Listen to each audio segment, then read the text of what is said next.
Magandang hapon mga bossing. Meron tayo ditong Kia Stonic. Ito, Kia Stonic na nagpakabit ng ating very own bi-LED fog lights. Ito siya. Ito yung output. 2.0 lang pala to. 2.0 lang kasi yung stock niya. Yung kasya sa stock. Pero kita nyo naman kahit 2.0 lang, medyo maliit, pero yung intensity ng ilaw napakalakas pa rin. Kitang kita kahit yun, no? Kagandahan nito is may high beam feature. Yun, kita nyo sumasama sa high beam ng sasakyan. Yun, may pattern pa. So,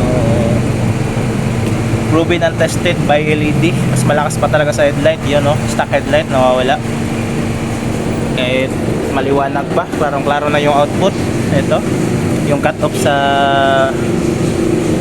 baba, yan, kita nyo yung curve. So, very useful kapag bumabiyahe kayo ng long distance sa gabi. Ito yung panlaban talaga for your safety. Kahit maulan po, nagbe-blend lang to sa yung ilaw niya, kasi hindi naman siya yung white na white, may parang pagka-adaptive white siya. So yan, klarong-klaro yan kahit umulan. May mga videos kami na kahit umulan.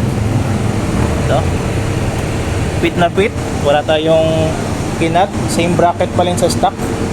Ito pa yung stock ng Kia Stonic. Ito siya.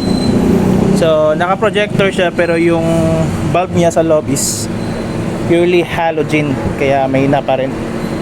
Ito, ayaw matanggal. Ito siya, halogen socket HB3. Ito, tanggal na. So ito yung stock niya. So talagang parang design lang, napakaina.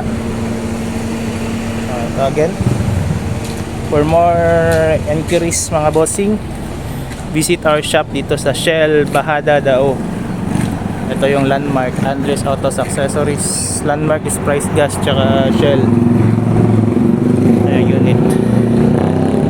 Open po kami Monday to Sunday. Ito po yung services offered natin. Post nyo lang para makita nyo yung contacts. So again mga bossing, Kia Stonic bi-LED 2.0. Peace!